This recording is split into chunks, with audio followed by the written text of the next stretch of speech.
Any strength I have to keep going comes from inside me, and inside me, like, I feel like he's with me. We have to celebrate his life. We can't mourn it because that will make us regress, and we will not regress. We will not. They ran in when everybody else was running out. We're still here, we're functioning, and I'm happy to be part of this Sun Prairie community. Great things that came out of this tragedy, but now let's move forward for everybody's sake. We're moving forward. We are the protectors of this city, and we will continue to be. I would hope that the Sun Prairie Strong continues from now until forever. From the Channel3000.com Alert Center, this is News 3 Now at 6. Today, we remember the tragedy that struck the Sun Prairie community. In the year since the downtown explosion, Sun Prairie residents have demonstrated how strong they are together. And tonight, we have live team coverage as the community marks this day. We turn things over now first to our Susan Simon. Susan? Eric, the morning after the explosion, I was standing in this exact spot with devastation all around me. And a year later, it is amazing to see everything that has changed in the downtown area. This was the scene 1 year ago when workers hit a gas line, and the resulting explosion leveled buildings, forced people out of their homes, seriously injured firefighter Ryan Welch, and killed fire captain Corey Barr. In the months since then, Mayor Paul Esser has overseen numerous rebuilding projects, and this is what the area looks like now. Today, Main Street is almost back to normal, except for the plot of land where the bar house once stood. City planners are still working on the restoration of the historic City Hall, but it is remarkable how far this community has come in so short a time. Right now, Bristol Street behind me is closed off because the Sun Prairie Public Safety Department's remembrance ceremony is just getting underway. There's a large crowd gathering at Fire Station 1, and that's where our Amy Reed joins us now live. Amy? This event is just getting started. In about 45 minutes, we're expected to hear from Fire Chief Garrison, Abby Barr, and Mayor Paul Esser. But right now, community members are just getting together, catching up, talking about the past year. Something I'm hearing a lot is how much this year has flown by, and through it, people are not forgetting the cities, the towns, the businesses, the organizations that have helped them recover. And that's what tonight is about, that and remembering the life of Corey Barr. After these remarks tonight, we're going to walk down to the site of the Barr house and have a moment of silence and a prayer in remembrance. And then after that, the community will take over Main Street and patronize those businesses that have helped them recover so far. And we'll bring you that tonight at 10. Back to you, Susan. Boy, that is going to be a very emotional thing to see. There is so much to be thankful for here in Sun Prairie, but still, it's a very solemn occasion as we remember the Captain Barr. The moment of the explosion, Fire Captain Barr, Corey Barr's wife, Abby, says her life was forever changed. The entire family's was. She told our Killy Arthur, in a lot of ways, it feels like she's had two lives, a life before July 10th and a separate life in the difficult days that followed after. And one of the biggest lessons she learned is that there is no one-size-fits-all when it comes to grief. I've always been an open communication kind of person. I feel it's important to talk about things. Not everyone feels that way, but it always helps me. And like I said, I've had conversations with Corey from time to time where I'm just sitting here, something's bothering me, and I'll talk it out and feel like he's listening, and I feel better when I'm done. Abby says she has been so impressed by the Sun Prairie Stronger community and feels while it's been difficult to be part of a tragedy that has been so public, she has gotten a lot of support from people who empathize with what she is going through. Her husband was a hero, and she certainly is as well. When something as significant as what happened here takes place, it takes an army of well-rehearsed coordination to make sure that victims have a fighting chance to survive. Our Danica Lewis sat down with a physician who was on the ground supporting those first responders on that day. It's an incredible story. It really is. And Susan, I gotta be honest here, I wasn't even in town the day that this happened. So when I saw the images, I thought for sure that it was a mass casualty event. And even a trauma-trained doctor, one who knows this by heart, he's grateful he did not have to become a hero that day because other heroes were prepared and stepped up. The thing that just blows my mind is that it wasn't bigger than it was. Each angle of downtown Sun Prairie that day suggests chaos. We're not sitting here talking about hundreds of casualties. With every new view, we assumed the worst. Everybody back, please. That included the people called out to make the best of it. We had no way of knowing how many patients were going to come out of there and how quickly they were going to come out. Still, Dr. Michael Lohmeyer felt The demeanor and the calmness. calm. He had already worked a 12-hour shift at the Eastside UW Hospital. He was leaving as the first ambulance showed up. It sort of gelled in everybody's mind that this is something real. We don't know what's going on. As the medical director for Sun Prairie Fire, he didn't go home to his family. He went to help. The thing that means the most to me is feeling like I was able to contribute in some small way to help them do their jobs better. Reflective jackets and vests and things that would keep us safe on the scene of a disaster. Part of Dr. Lohmeyer's job is to show up at scenes like the explosion. But of course, we hope it will never happen. Or the active shooter in Middleton last year. I see my role in those situations as being somewhat of the medical conscience. There's a whole bunch of specialized equipment inside of it, so we've got scalpels, we've got gloves. His team comes in this emergency vehicle, pre-packed with kits that can treat all sorts of medical issues. Bandages, gauze. Making sure as many people as possible get the best care possible, including those risking their lives to help everyone else. I don't know that I have it in me, and I think that the fact that the men and women who do that every day don't even think twice it's incredible. It's really incredible. While his expertise focuses on physical injuries, Dr. Lohmeyer knows what he can't bandage hurts too. And it doesn't take a hugely traumatic, headline-grabbing event. People describe it as it's almost like wearing a backpack. And every time you get another rock, another small rock put into your backpack and you're carrying something else along with you, it doesn't seem like much at the time, but eventually one day you have that rock put in and you fall down. So Dr. Lohmeyer and his team are ready to lift them up any way they can. All we want to do is help, and that's what we're here for. Dr. Lohmeyer says that his teams do help with a couple of drills each month around Dane County. They pick a community and simulate something like a big bus crash or perhaps a building collapse to prepare for situations like we saw here in Sun Prairie a year ago. So there is training, Susan, going into this, a lot of thought. And he just used the word calmness to that's suggest, the thing. yeah, to describe the scene at best. And I think now every time we hear about a gas leak, everyone is so triggered that Sun Prairie will come to mind. And the community here has set the bar very high for how you respond to a tragedy like this. I think that's absolutely right, because it could have been a lot worse. Yeah, that's for sure. Danica, thank you so much.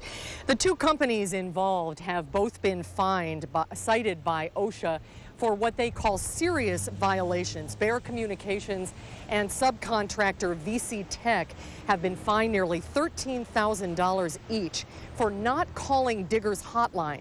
Sun Prairie Police determined there was no crime committed, but instead blamed a miscommunication between the two companies in February. The Public Service Commission also agreed to open an investigation into the incident, and that is still ongoing and could result in fines of upwards of $500,000.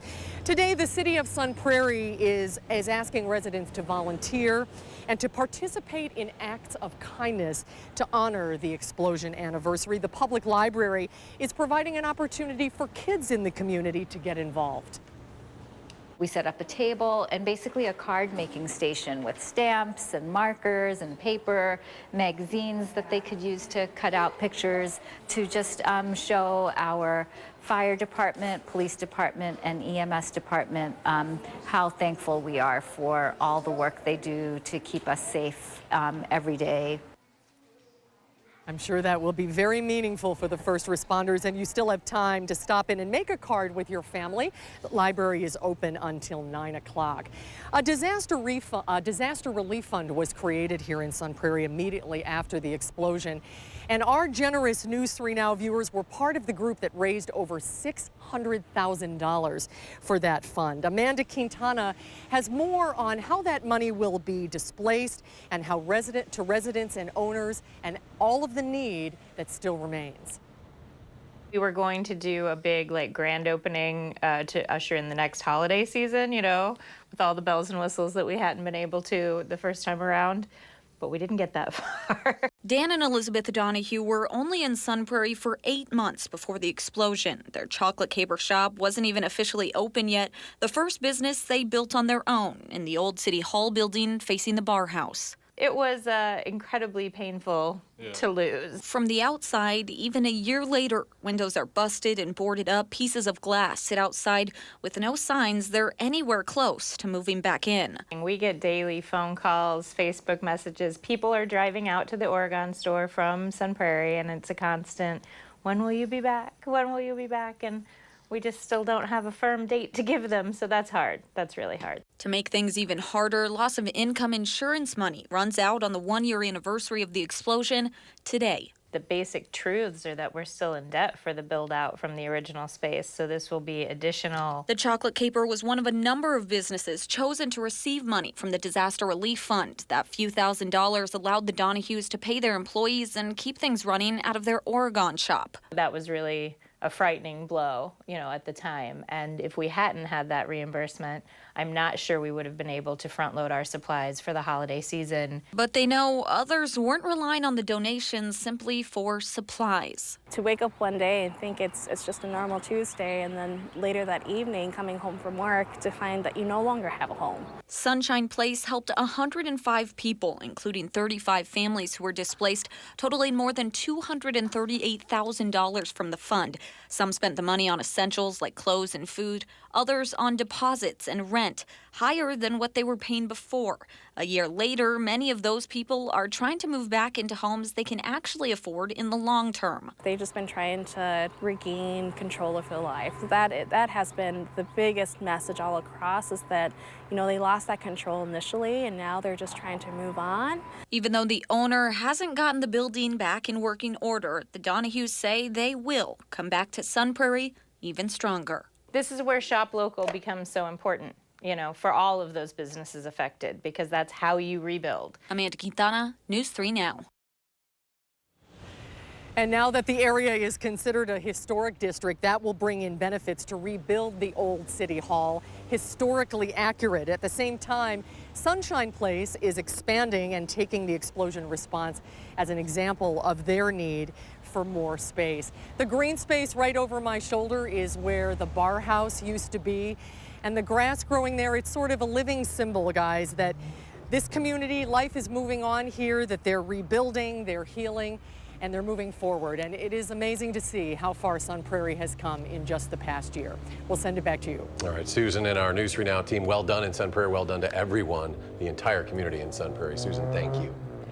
Next at 6, a 5-year-old boy's legacy is living on. We'll share why his family is donating to the Madison Police Department in his honor and how you can get involved. Stay with us.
From friends and family all the way to the Dane County Sheriff and Madison Police Chief, a little boy named Dominic is changing lives. Madeline O'Neill explains why he's so special and how you can help his family carry out his dreams.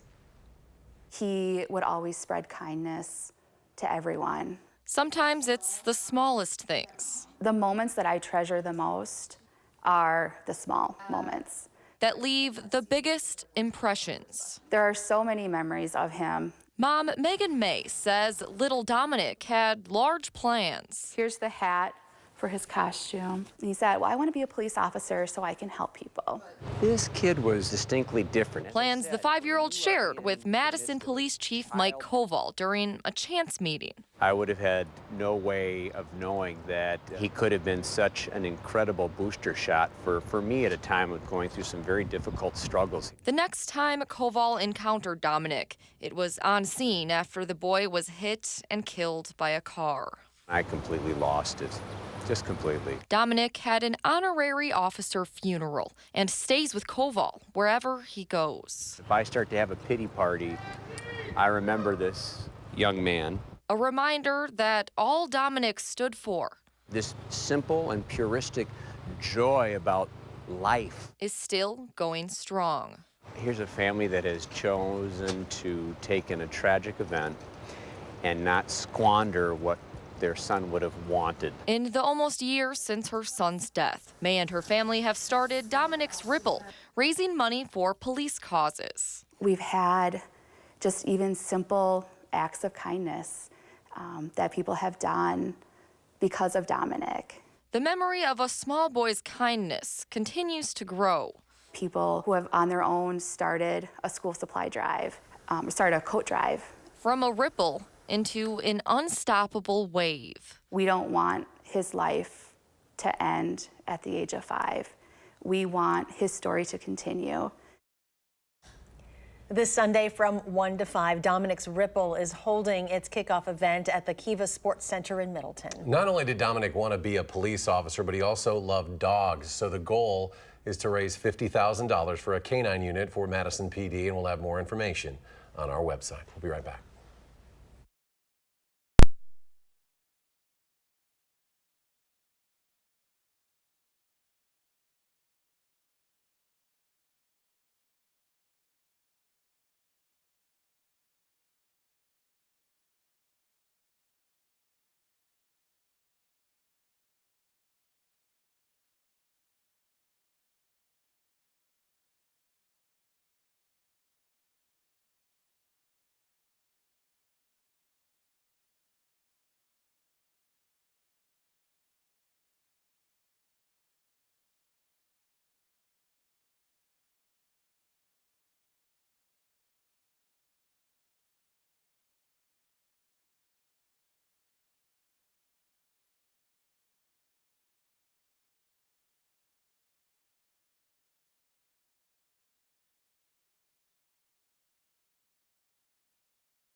Well, heat and humidity are gone for at least a day, maybe two, but then it'll be back. We had a cold front come through. It didn't generate any precipitation across southern Wisconsin. It's now traveling out over Lake Michigan.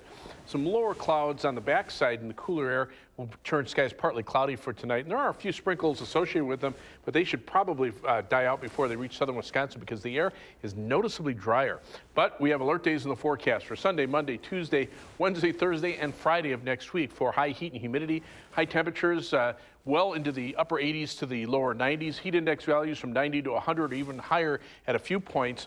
There is a possibility for some showers and thunderstorms on Wednesday and Thursday. That would be our best chance to break the heat. And a lot of that is just because of the possibility for a tropical development down to the south. Now, as we take a look at the live view from the Queen Bee Radio Skycam, you can see from the WISC Skycam, the Edgewater Skycam, skies are partly cloudy. As we check out our almanac for today, high 87, the low 74.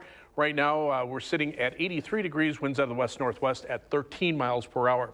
As we check out temperatures right now, they're in the 70s to lower 80s, still 91 degrees in Milwaukee, but to the west, notice the dew point temperatures in the upper 50s to the lower 60s. The air is noticeably drier. Upper level winds right now from the southwest. Things pretty quiet around here. This mass of clouds in the Gulf of Mexico could become Tropical Storm Barry, maybe Hurricane Barry, before it moves inland into Louisiana on Saturday. That moisture, if it lifts northward, could bring us the chance for some showers and thunderstorms Wednesday and Thursday. That would break the heat, at least temporarily, but still, if it stays to the south, we could see temperatures even warmer than what we have in the forecast. So for tonight, look for a low temperature of around 65 degrees, but it will be noticeably less humid. For tomorrow, look for a high temperature of around 80 degrees with less humidity as well. On future track, again, partly cloudy skies tonight, low temperatures mid-60s. For tomorrow, look for a high temperature of around 80 degrees. Tomorrow night, mostly clear skies. Our low temperature is dropping to the upper 50s, and then we're into the mid-80s on Friday with mostly sunny skies. 7 to 10 day forecast. You can see those temperatures back into the upper 80s for the weekend. Shower and thunderstorm chance late Friday night into Saturday. And then after that, those alert days, we'll get a chance of showers and thunderstorms in the middle of next week, but high temperatures around 90, nighttime low temperatures around 70. We'll be right back.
The United States women's national team won the World Cup in France Sunday, but the celebration back home continues. And today's celebration was a doozy. A few 100,000 people welcomed the team in a parade in downtown Manhattan.